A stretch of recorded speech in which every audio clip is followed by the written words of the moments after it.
Pa to večje blagostanje za vse državljanke in pa državljane. Tukaj sta narazen, če vas prav razumemo, pri vsebini, torej pri vprašanju upokojencev. Zaradi tega, če vas prav razumemo, pravite, da ste od koalicije mogoče ta trenutek en korak nazaj, ne naprej.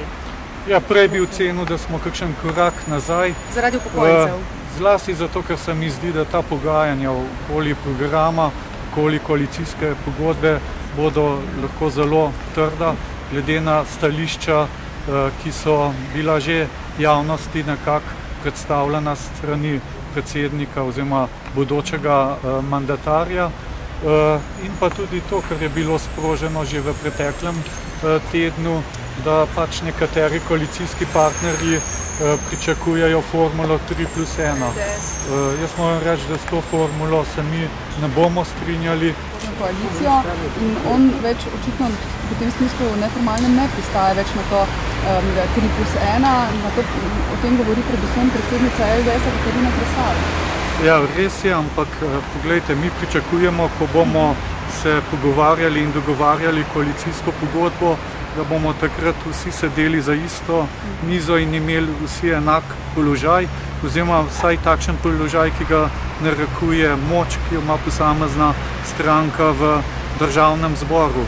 Eden od preizkusov je tudi na primer mesto predsednika državnega zbora.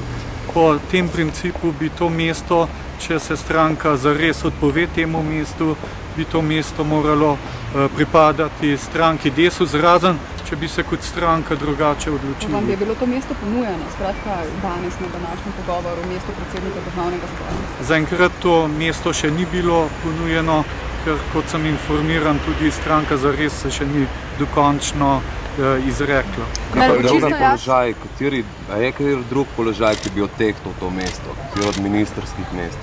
Ne, o tem nisva nič se pogovarjala, ne o ministrskih mest, ne o številu, ne o tem, kaj bi lahko kdo prevzel, tako da o tem ni bilo. Da bo čisto jasno, formula 3+1, kakšen položaj konkretno to predstavlja za Desus in zakaj za vašo stranjo? Zato, ker so ljudje povedali, kakšna je politična moč posamezne stranke. In stranka Desus bi bila v tej koaliciji prav gotovo tretja najmočnejša stranka, lahko bi dala močno stabilnost tej vladi, zato ne vidim nobenega razloga, da bi bila formula 3+1, ne pa formula 4+0. Ampak Pahor se je že odpovedal tej formuli. Sporočil je, da pa Golobič, da trojček, levi trojček kot neka neformalna politična forma ne obstaja več.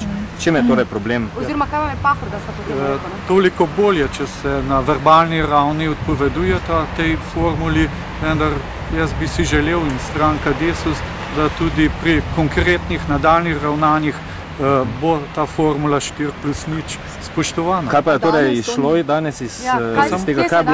Kje se je danes zalomilo? Kaj je bilo danes narobe? Pri nadaljnih kadrovskih vprašanjih? Vztrajal pri tem, da si ima prednost LDS pred Desusom? Ne, on zastopa to stališče, da smo vsi partnerji enakopravni, vendar seveda to je treba dokazati potem tudi z dejanji in v fazi pogajanj in v fazi, ko bomo dogovarjali tako koalicijsko pogodbo, kot tudi posamezne kadrovske rešitve. Kje se je torej danes pri dejanjih zalomilo?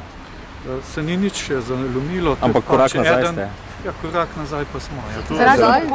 Zakaj je razlog? To taktična poteza v tej fazi pogovora. Ja, poglejte, jaz moram reči, da mi pričakujemo, da bomo sodelovali pri oblikovanju koalicijske pogodbe enakopravno. In seveda, če temu bo tako, potem bomo verjetno prišli korak naprej. Kaj pa zdaj pričakujete, kdaj je sredi tedna, se pravi jutri po jutrišnjem ne bi dobili osnutek koalicijske pogodbe?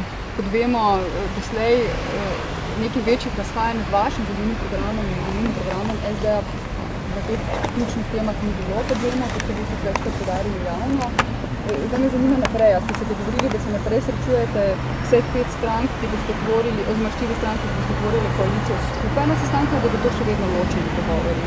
No, jaz pričakujem, da potem, ko bi vsi koalicijski partnerji dali svoje pripombe na koalicijsko pogodbo, da bi prišlo do nekega skupnega srečanja vseh predsednikov in da pogledamo, kaj imamo na mizi in da skušamo že v tej fazi čim bolj uskladiti besedilo koalicijske pogodbe, ker mislim, da ločeni pogovori ne bi vodili k temu, da bi lahko hitro prišli do koalicije. V kadrovskem smislu, pa kaj pa v kadrovskem smislu Formula 3+1 v smislu za Desus 3 ministrstva plus predsednik državnega zbora?